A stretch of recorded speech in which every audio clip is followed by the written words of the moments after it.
Uma lúcida análise sobre os acontecimentos políticos com Henrique Prior.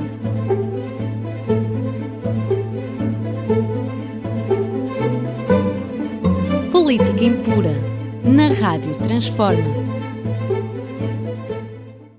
Iremos hoje falar de Portugal, do conflito Rússia-Ucrânia, da Guiné-Bissau, de Angola e, finalmente, do Brasil. Sejam bem-vindos a mais um Política Impura na Rádio Transforma e na revista Em Comunidade.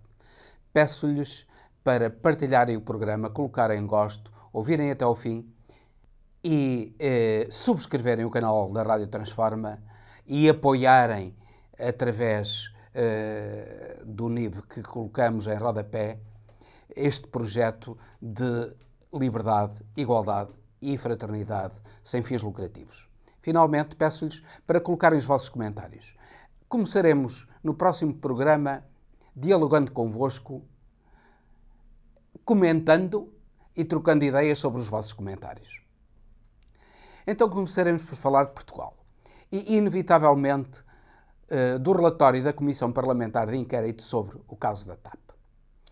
Este relatório, que foi criticado à direita e à esquerda, na realidade, não tem grandes razões para ser criticado à direita, porque o objetivo dele é, essencialmente, justificar a privatização da TAP. E se não, veja-se aquilo que é essencial nesta questão da TAP foi a forma como o governo de Passos Coelho privatizou a TAP e a forma como não foram cumpridos os compromissos de financiamento da TAP através de capitais próprios de David Neeleman. Pois David Neeleman, que apresentou em maio de 2015 um projeto de privatização que incluía precisamente esta manobra de financiamento através da injeção de capitais que na realidade não eram dele. Isso foi considerado ilegal por parte de um grupo de juristas que aconselhava na altura o governo. Neeleman fez uma outra proposta em que já não figurava o financiamento através de terceiros, nomeadamente através da Airbus, mas com capitais próprios dele, David Neeleman. A verdade é que ele não cumpriu isso e aquilo que fez foi uma negociata com a Airbus, receber da Airbus 223 milhões de euros por ter posto fim a um acordo com a encomenda de alguns aviões e ter feito outro acordo com a encomenda de outros aviões. Aviões esses que, aliás, foram adquiridos a preço superior ao preço de mercado. Ora, David Neeleman utilizou, no fundo, luvas que recebeu da Airbus, como se fossem capitais próprios que ele se tinha comprometido a meter na TAP, e meteu essas luvas que ele recebeu da Airbus por ter denunciado um contrato e ter feito outro contrato de valor superior. Claro que isto revela as manigâncias da iniciativa privada. Aliás, ao longo da administração de David Neeleman, a verdade é que a TAP teve sempre prejuízos. E, curiosamente, agora, quando começou a ter lucros, é que veio este imbróglio, esta peça de teatro monumental sobre a TAP. Mas, na realidade, aquilo que o relatório escondeu e que é a verdade é que David Neeleman defraudou a TAP, enganou, entre aspas, não sei se enganou, iríamos ver se foi um engano ou se foi a administração da nossa. No fundo, David Neeleman poderá, e isso o Ministério Público está a investigar, deveria já ter avançado na investigação, mas não se conhece nada de concreto relativamente ao avanço da investigação, deveria investigar, nomeadamente, a eventual prática num crime de burla qualificada por parte de David Neeleman em relação à TAP e, eventualmente, falsificação de documentos. Por outro lado, também poderá suspeitar-se da administração danosa, do crime de administração danosa de bens públicos por parte do governo PSD. Isto é, o crime de burla qualificada previsto no artigo 218 do Código Penal e o da administração danosa de bens públicos previsto no artigo 350 do Código Penal, eventualmente estarão aqui em causa. Era importante que o Ministério Público investigasse a fundo tudo isso, porque seria uma forma também de punir, se houver lugar a punição, quem deve ser punido, para que a impunidade no que toca às fraudes sucessivas ao Estado não triunfe. Falaremos agora da Guiné-Bissau. Houve eleições legislativas e o PAIGC de Domingos Simões Pereira ganhou com maioria absolutíssima estas eleições. E ganhou-as legitimamente contra as manobras do presidente Umaro Sissoko Embaló, que procurou a todo o custo que os partidos que o apoiaram ganhassem, não conseguiu, contra a sua vontade, venceu o PAIGC. O governo de coligação de vários partidos que o presidente tinha apoiado, pois esse governo foi um desastre para a Guiné-Bissau. Domingos Simões Pereira é um homem honesto, um homem capaz, já foi secretário-geral da CPLP e espera-se uma mudança de rumo na Guiné-Bissau para que a Guiné-Bissau se torne um país em que a população viva com o mínimo de dignidade que é exigível a qualquer povo. Falamos agora de Angola. Se a Guiné-Bissau enverdou pelo bom caminho, Angola está no mau caminho. E o mau caminho é demonstrado pela desvalorização do Kwanza relativamente ao euro. O Kwanza, há um ano, estava em... um euro estava em 443 kwanzas. Hoje, um euro está em 908 kwanzas.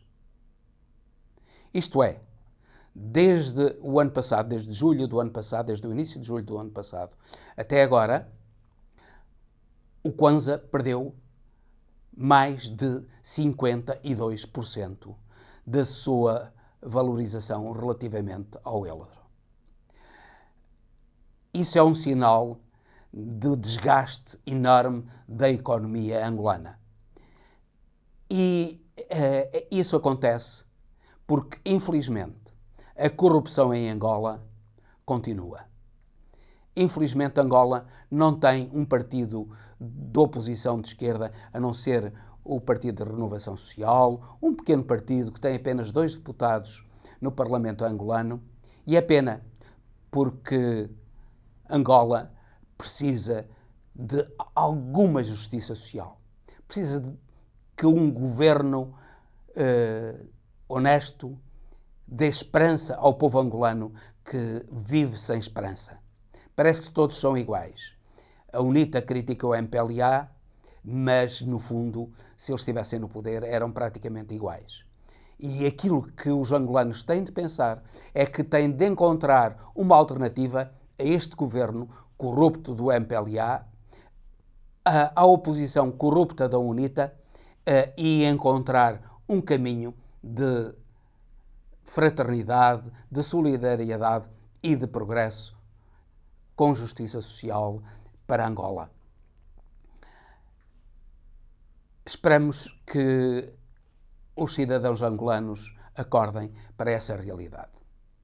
E o Brasil agora, o Brasil que viu aprovada a grande reforma fiscal, que vai permitir simplificar enormemente os impostos, que vai permitir que os mais ricos deixem de continuar a não pagar impostos e quem paga os impostos seja a classe média.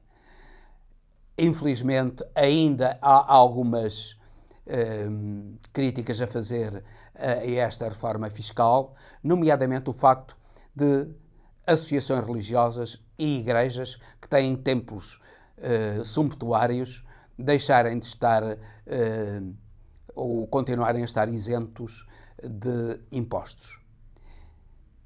Essas igrejas que, no fundo, são instrumentos de fraude ao povo brasileiro, da extorsão da riqueza do próprio Brasil a favor de indivíduos que se dizem religiosos e cristãos, mas não são religiosos, nem são cristãos, são indivíduos cínicos que aquilo que pretendem é utilizar pertences a religiões para enriquecerem à custa do povo brasileiro, à custa do seu sofrimento, sobretudo espiritual. Finalmente, falaremos do conflito Ucrânia-Rússia e do falhanço total da chamada contraofensiva. Vamos entrar agora na segunda fase da contraofensiva, mas a primeira fase foi um falhanço total. Fala-se agora, os americanos falam agora de enviar bombas de fragmentação para a guerra na Ucrânia. Seria um crime que é punido pela legislação internacional e esperamos que tal não aconteça. Suspeitamos que neste momento está a haver negociações entre os Estados Unidos. Foi recentemente à Rússia uma delegação de gente influente, nomeadamente ligada aos serviços secretos americanos, para conversar sobre a paz na Rússia e esperamos que essas conversações avancem para que o desgraçado povo ucraniano deixe de sofrer com esta guerra em que ele é apenas um peão no conflito entre a Rússia e os Estados Unidos da América. E entre a NATO, mais propriamente, e os Estados Unidos da América. Afinal de contas, está-se a verificar aquilo que tínhamos dito há uns tempos atrás, que nos deixava muitas dúvidas, aquela revolta de Prigozhin, aquela tentativa de golpe de Estado de Prigozhin contra, ele diz que não era contra Putin, mas contra o comando do exército, nomeadamente contra o ministro da Defesa russo. Afinal de contas, sabe-se agora que Prigozhin está neste momento em Rostov, no quartel-general das Forças Armadas Russas, que estão a coordenar a guerra na Ucrânia. Veja-se como, afinal de contas, tudo isto não passa de uma grande farsa e quem sofre com esta farsa é o desgraçado povo ucraniano. E com isto termino, despedindo-me com amizade até ao próximo Política Impura, pedindo-lhes para subscreverem o canal da Rádio Transforma e apoiando este projeto de cultura e liberdade sem fins lucrativos e pedindo-lhes que coloquem os vossos comentários, porque no próximo programa começaremos por abordar os vossos comentários.